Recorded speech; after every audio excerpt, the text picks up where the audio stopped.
Hey there, 8th graders. Welcome to the Big Idea C video review here for the ISN, for Life, the Universe, and Everything. This one is all about light. And so as you can see right here in front of you, we've got the electromagnetic spectrum. This is C1. And with C1, there are a few basics that you need to be aware of. Some of the basics would be, of course, waves and their shape. And how they operate. And if you remember, we did this demonstration with the Slinky in class, and we made these waves. And it was kind of crazy, but a few basics here. The top of a wave is a crest. The bottom of a wave is a trough. The wave length would be the distance from trough to trough or from crest to crest. And the wave height would be from the midpoint up to the crest. And this is important because water travels in waves, but more importantly, sound and light travels in waves. So light operates in this kind of a setting. In fact, light waves are actually the result, or different colors of light, I should say, are the result of different wavelengths. So for example, we can see red, orange, yellow, green, blue, indigo, and violet because each of them has a different wavelength of light. So red has the longest wavelength, violet has the shortest wavelength, and our eyes are able to discern or tell the difference between each wavelength, and our brain interprets that as different colors. And of course, we know that beyond red, there are other wavelengths of things that we cannot see, such as infrared. And beyond violet, there are other types of wavelengths we cannot see, namely ultraviolet. And so what I'm going to show you right here is the entire spectrum, the entire electromagnetic spectrum of all the different waves that are available. And if we start in the middle here with visible light, you can see visible light, and of course our friend Roy G. Biv right there hiding underneath, kind of watching us. And so I wrote Roy G. Biv up above here. If you're doing these notes for the first time, I would recommend a page full of these waves right here. And you start on the far left side with the waves at their longest, and you make them get shorter as you go across. And I think it's also important for you to make note of the different types of waves, and we have several here. For example, visible light waves would be right here in the middle of the EM spectrum. These are visible light waves right here. But we can see we cannot see, but there are quite a few more waves out there beyond visible. If we go to the more dangerous range, we've got ultraviolet waves, which are even shorter than these visible waves right here. Of course, beyond violet is ultraviolet. Ultraviolet waves are dangerous. They can penetrate into your skin. They can cause skin cancer, but they can't get much further into your skin.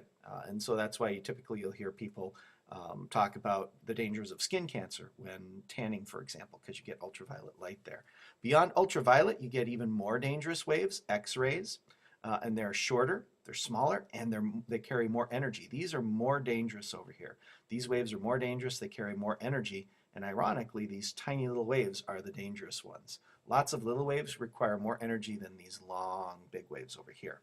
So X-rays are more dangerous. They can penetrate through your skin, through your body. The only thing they can't go through, of course, would be your bones, which is why they're useful for photographing bones, X-rays. Beyond X-rays, you get to things even more dangerous. These are gamma rays.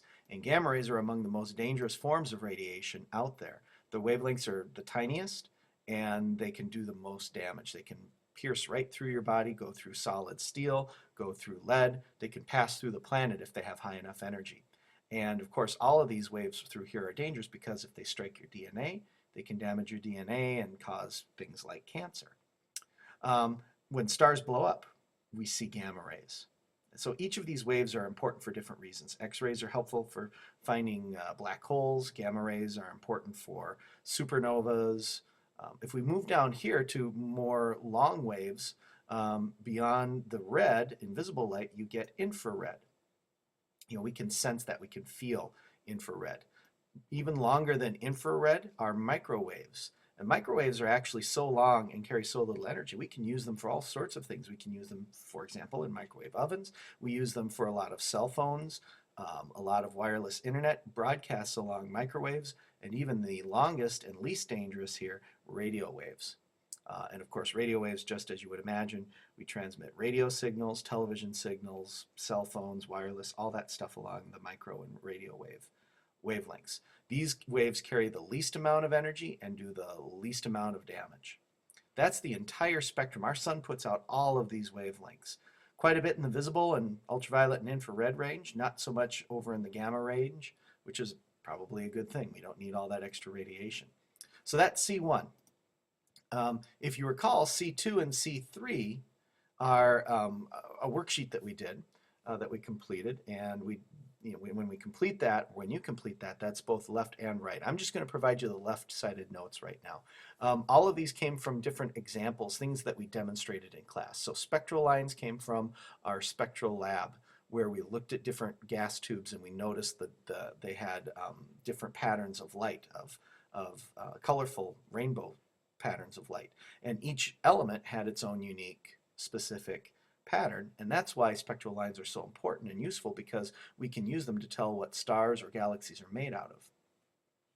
Parallax was the one where we held up our thumb in front and kind of like covered up someone's head, and then you blink back and forth between your left eye and your right eye. And when you do that, you can see this apparent shift or change in position when you change your thumb. Or when you blink your eye back and forth, you can see your thumb shifting. And we can use that in astronomy, because when the Earth is on one side of its orbit, if I were to draw a really crude picture here, here's the Earth on one side of its orbit, here it is on the other side of its orbit, and here's the sun in the middle. And when we observe a galaxy from this vantage point and we look at it way over here, we see it from one angle. But 6 months later, when we're over here in our orbit, we see it from a slightly different angle.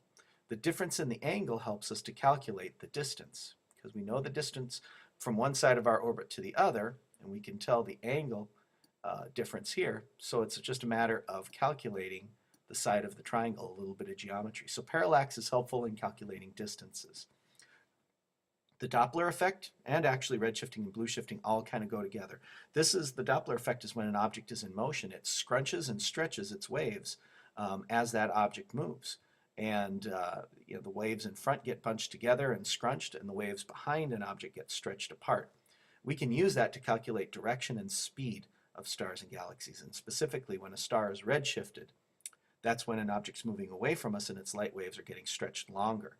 And the more the waves are stretched, the faster the object is moving.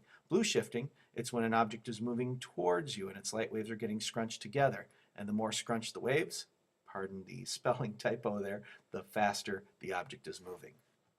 And then finally, to finish off with C4, we talked about this in class 2, and how when you look at an object really far away, you're seeing it through old light, basically. Because light takes time to travel through space, and because space is so very, very large, what that means is that the farther into space you look, the farther away the object is, the farther back in time you see it. It takes time for light to travel from a galaxy that's 1,000,000 light years away. In fact, it takes 1,000,000 years. So when you look at that galaxy through your telescope, you're seeing it as it appeared 1,000,000 years ago.